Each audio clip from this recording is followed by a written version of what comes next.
Hello! So today I am actually going to be talking about the books I read in the month of June. So this this year I read about 9 books.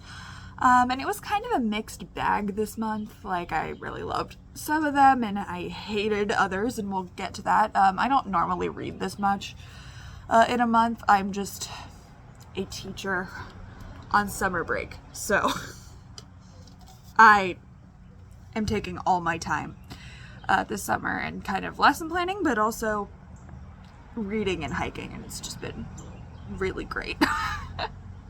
So the first book I read this month was The Things We Leave Unfinished by Rebecca Yarros, and this is a World War II book that sort of follows dual perspectives. So the first perspective is from a girl named Georgia. She recently got out of a horribly toxic marriage, and she's coming to where she grew up living with her grandmother, because you'll find that her mother is a mess and not really necessarily equipped to step into her mothering role generally.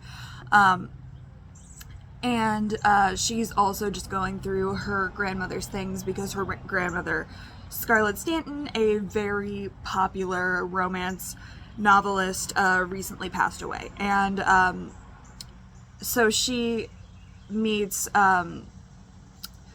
this other author whose name I honestly cannot remember right now, who is, I think, as Scarlett's grandma called him, she writes something, he writes things adjacent to romance. She blurbed his books but was not terribly fond of them, but his agent and Scarlett's agents kind of were like, okay, he needs to finish her last book, which is the love story between her and Captain Jameson during World War II that she never managed to finish while she was alive, mostly because it was too painful because her husband died. He was a fighter pilot in World War II and passed away. So at the same time, you are kind of concurrently seeing Scarlett's love story with Jameson, like it flashes back, and you also see letter correspondence between the two of them while Georgia and this author are sort of working together to finish The Things We Leave Unfinished, her love story with Jameson. And so I really, really, really loved this book. I originally gave it 4 stars when I finished it, just because in all honesty, I didn't care too much about the modern romance plotline that was happening between Georgia and the author, whose name I can't remember, who was tasked with finishing Scarlett's last book. However, I really, really felt connected to Scarlett in the World War II timeline, and I loved what this book did by tackling family dynamics. It kind of dealt with how like the trauma of something like World War II can kind of trickle down almost unintentionally in sort of a generational trauma type thing. I honestly just loved what this said about love. Like, I feel like it never sounds like this recently when I make videos like this, because I don't typically like romance. However, I'm really, really connecting to Rebecca Yarros right now.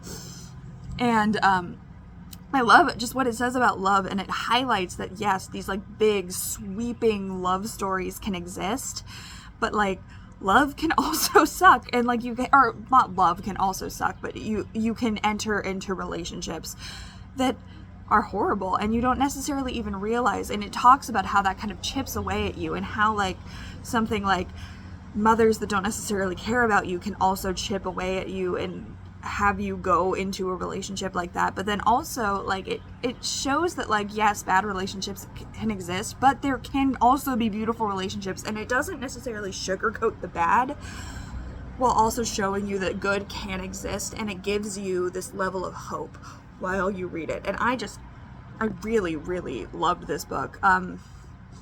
Yeah, and honestly, I've only liked it more since I've thought about it, and it I bumped it up from 4 stars to 5 stars and my rating just recently, because I think the way that it impacted me is something very, very special. And I love this book.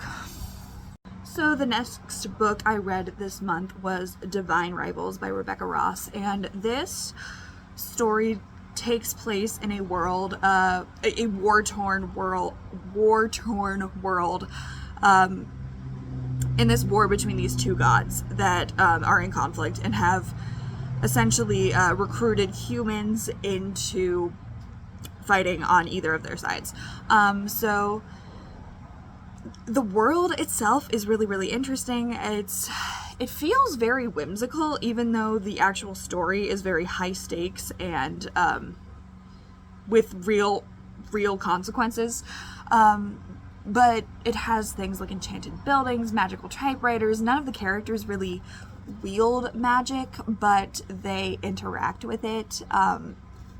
So the main character, her brother recently went to war, fighting for one of the gods, and has essentially gone missing in action. So she's living with her mother, trying to just pay the bills by working at this journal. It's a job that she has always wanted to be a writer. She's an excellent writer, and she just has a boss that has sucked the life out of her, and won't let her write about any real issues because he doesn't want it to affect his sales or something. And she also has this man who named Roman, who she hates, kind of, but they're flirting.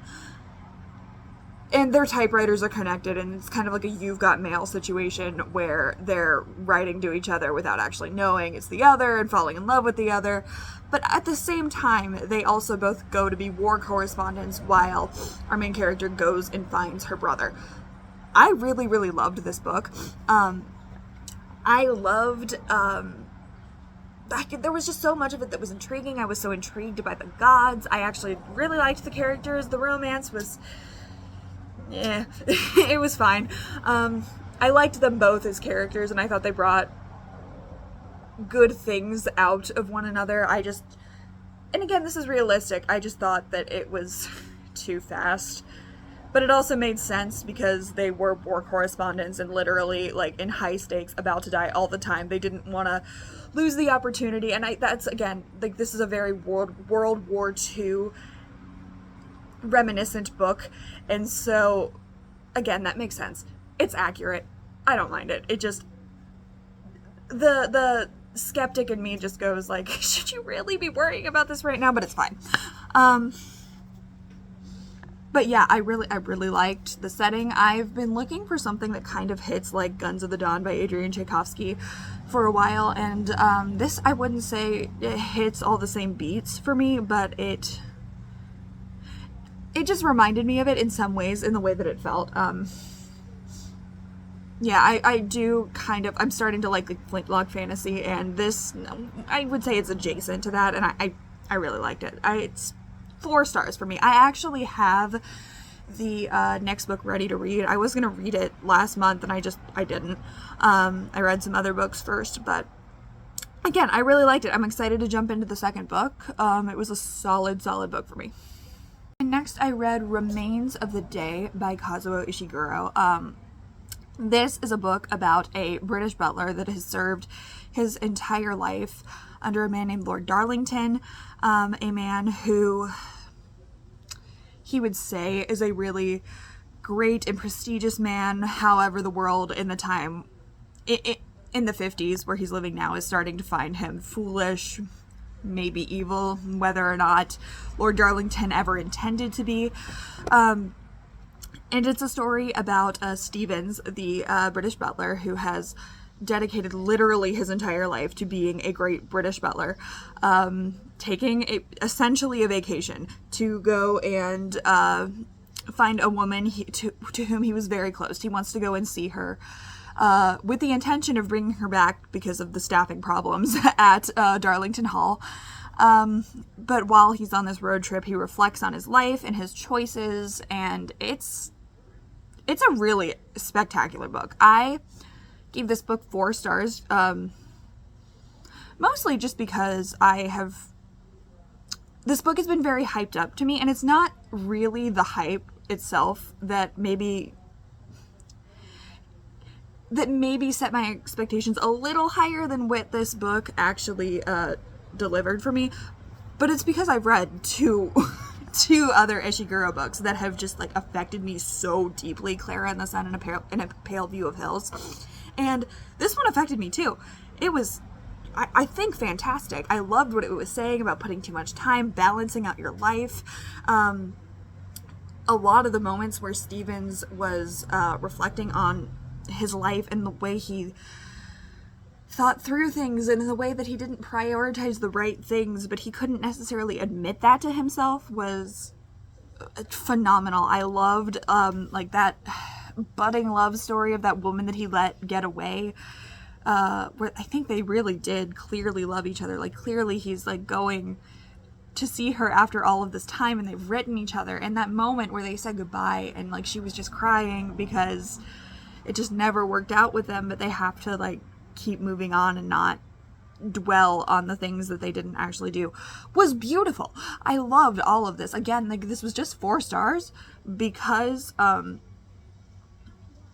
like Clara and the Sun in a Pale View of Hills were so impactful to me. And this is my least favorite Ishiguro book, but I loved it. And I plan on reading a lot more Ishiguro very soon. Again, I've only read 3 books by him, and this one is another one, kind of like the Things We Leave Unfinished, that has sat with me, and I've just loved it more and more since I've stepped away from it. So again, phenomenal book. I think I was just expecting to give this a 5 stars because I've seen so many people like rave about this book, and I just really liked it. So those are my thoughts. I still think it's a brilliant book.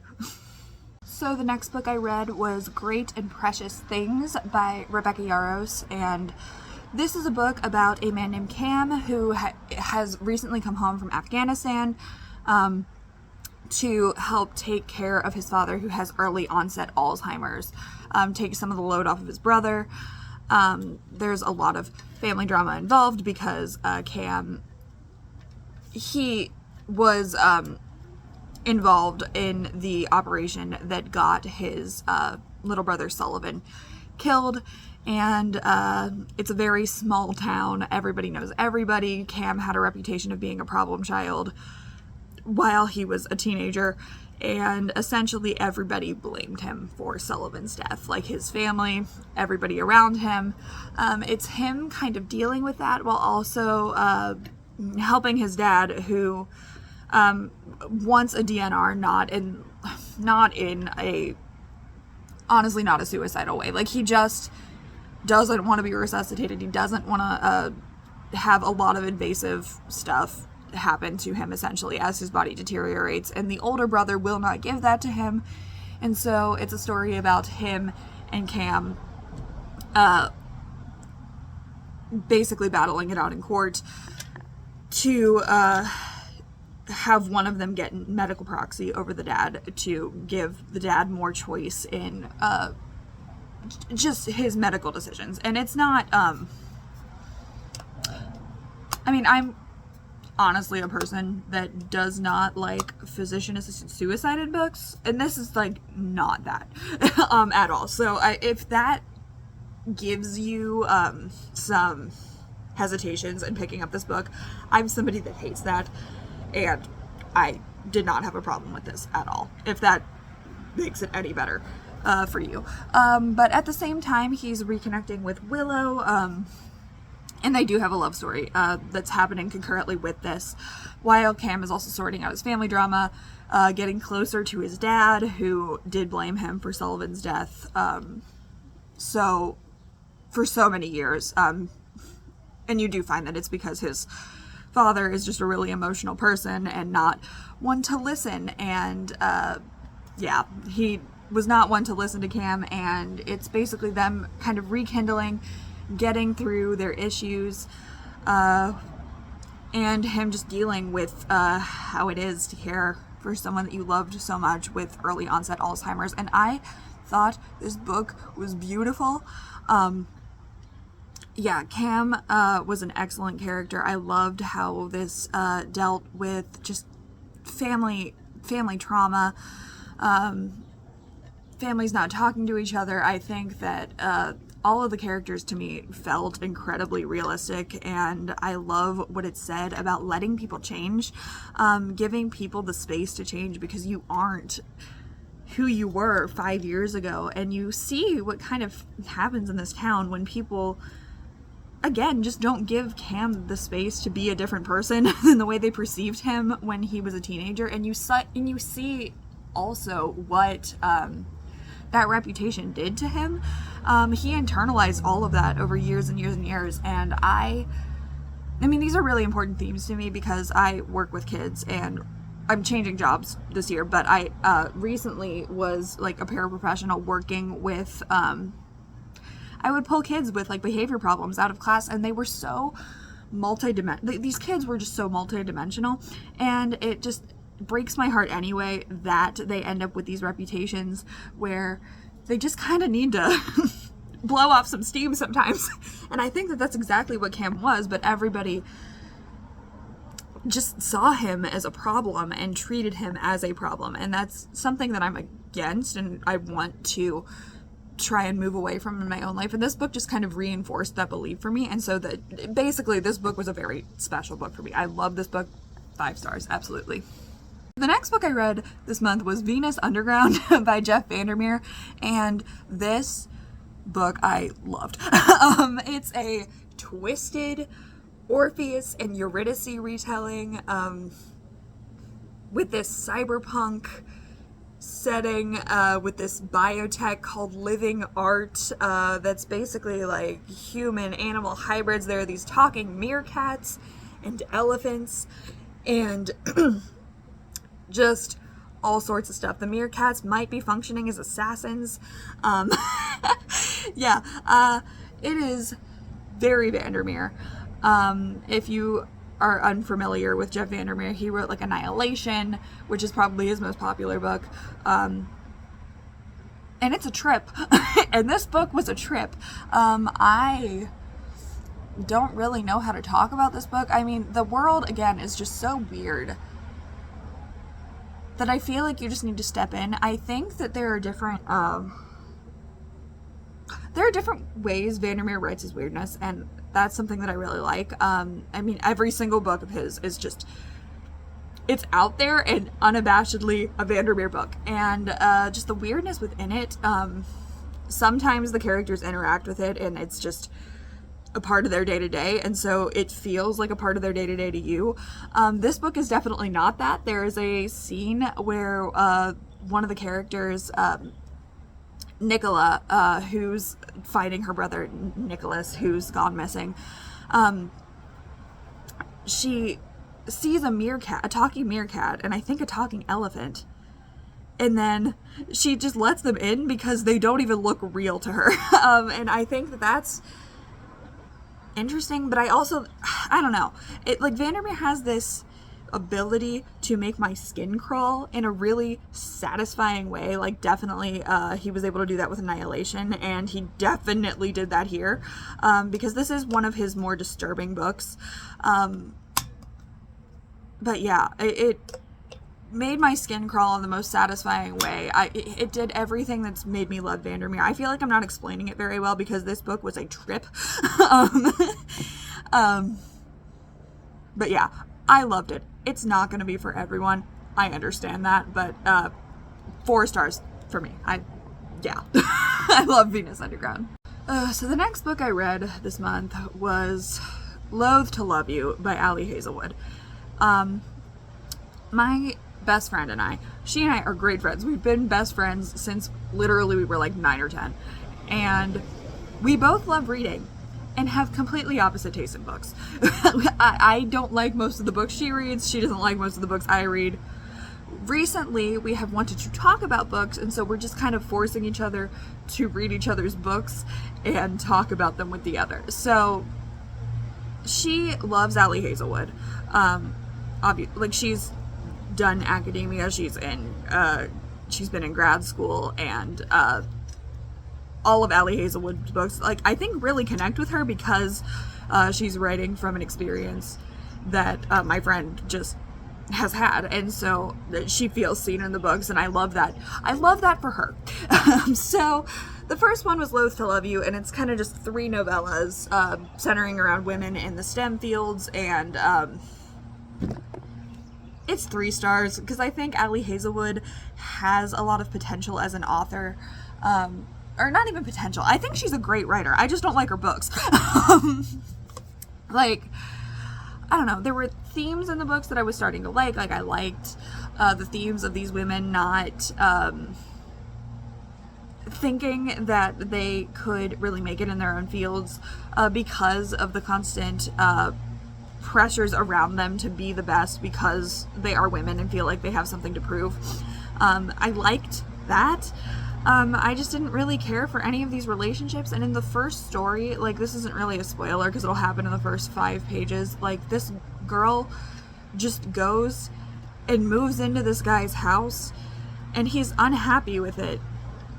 And yes, it's hers because her doctoral advisor left half the house to her in an attempt to set her up with her nephew, but, like, she didn't understand why he was mad about it. And I was like, this is his house. Like, you're moving in and asserting yourself into his life, and you're not understanding why he's mad at you. I couldn't get past stuff like that. And I think, like, rom-coms, I'm liking Rebecca Yarros again. She's, like, the only romance author that's, like, working for me right now. And maybe it's because, like, rom-coms, I can't necessarily get past the cheesiness and the tropiness. Not that, like, tropes are even bad. I just don't think they're for me. I did love the doctoral advisor, who was a recurring character in all of these women's flashbacks. Mostly just because she was hilarious. Like, her nephew was a lawyer, and he worked for this company that went against everything she stood for because she was an environmentalist, and so she wasn't necessarily mad at him for joining it, but she texted him every single day just the evils of what his company was doing, and he was just like, okay, all right.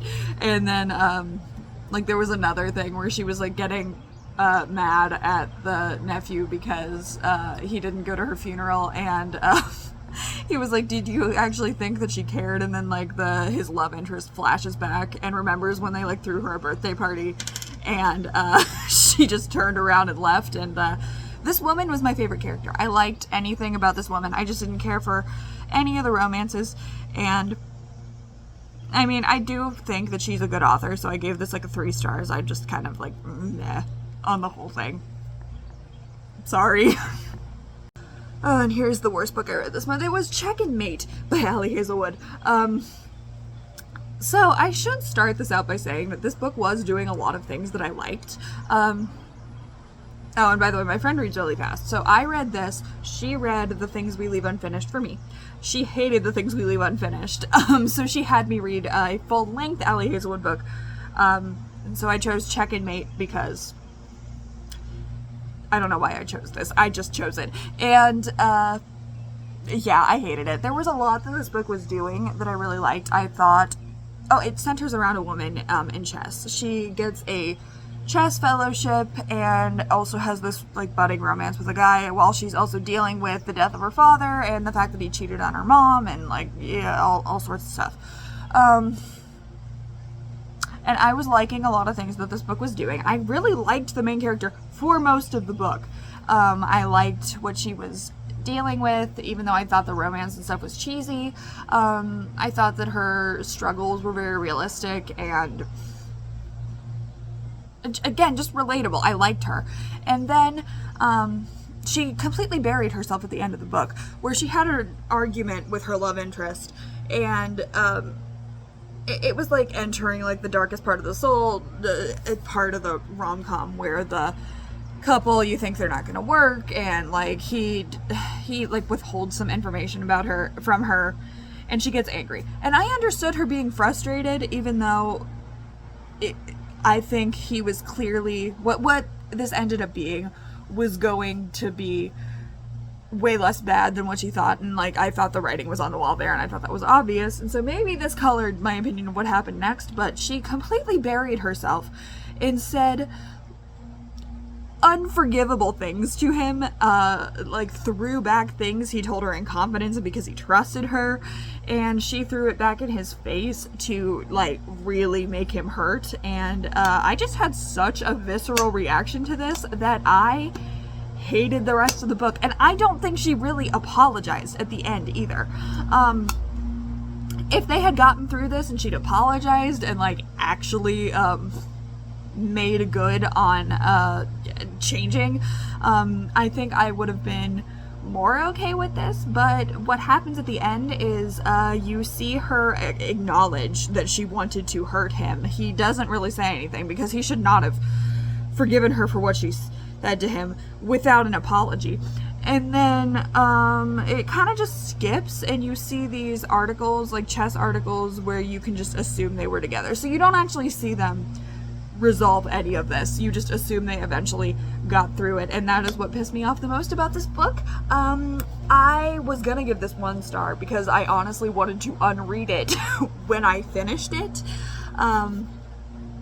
But again, I do think that Ali Hazelwood is a good author, and so I realized that I probably am having this visceral reaction because I was actually connecting to some of the things that were happening at the beginning of this book, but like I've only gotten more angry about this book since I put it down. So we're gonna just like split the difference, and this is a 1.5. I will say that I like admire how intelligent Ali Hazelwood is, and I read her little author's note in the back, and it was kind of describing the things she wrote about women in chess while she was in grad school, and I think I would be actually really interested in reading that because I do want to hear things that she has to say. I just don't know if this book was it for me. But again, I think that like rom-coms also are not my thing because I have read Emily Henry, and I do like Emily Henry, but I find that the rom-com dialogue kind of pulls me out of her books a little bit, and I don't know. It's maybe just rom-com tropes that she's not even like executing poorly. And Ali Hazelwood isn't executing them poorly either. Sorry about that. I spilled my coffee, and yeah. So that's why I just cut out. I think I was saying that Ali Hazelwood isn't necessarily doing these tropes poorly. I am just not maybe a rom-com reader, and I'm not enjoying any of the tropes. Not that she's executing them poorly, they're just not necessarily for me, and that's fine. I still hated this book, but we're moving on.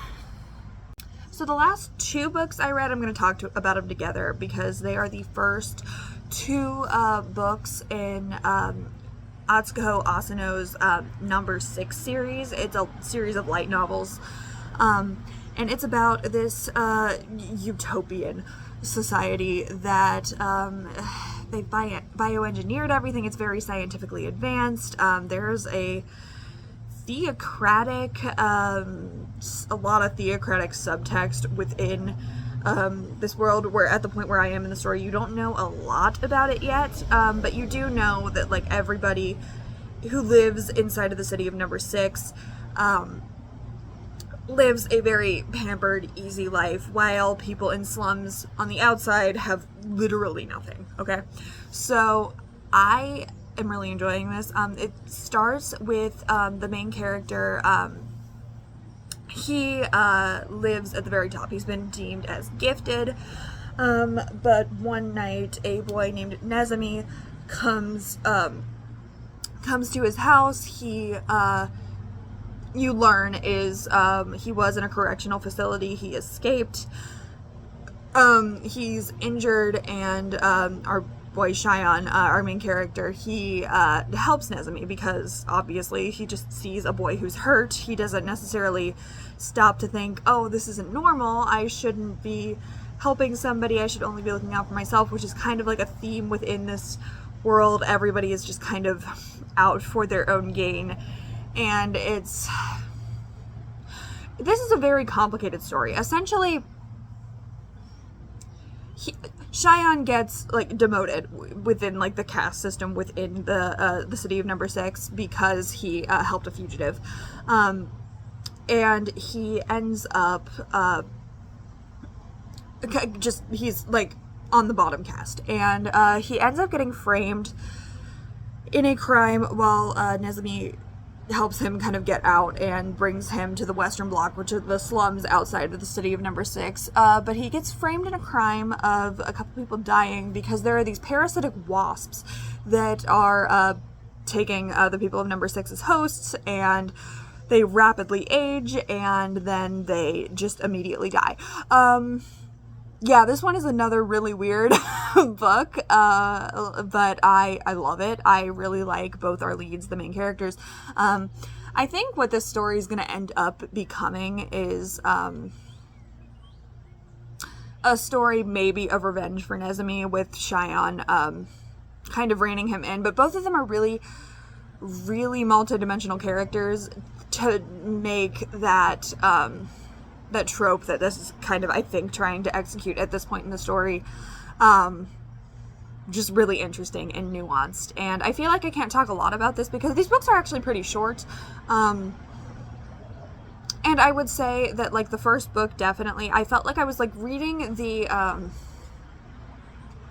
honestly, a beginning of a novel. Like, this is why I want to talk about them together, because I feel like this was a continuation of the first book, and they almost feel like one book in my head. However, the first book just kind of feels like the expository episodes of an anime, which makes sense because it's a light novel.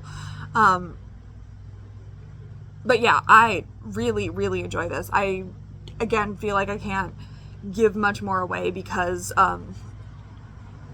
it's just the first couple books within a series. But yeah, really, really like them. They're both 4 stars for me right now. Thank you for watching. These were the books I read in June. Again, it was kind of a mixed bag. But I had some real gems in there. And books I'm really excited, series I'm really excited to continue with in the month of July. So thank you for your time. Tell me what you read in the comments. I would love to hear and talk about the books. So thanks. Bye.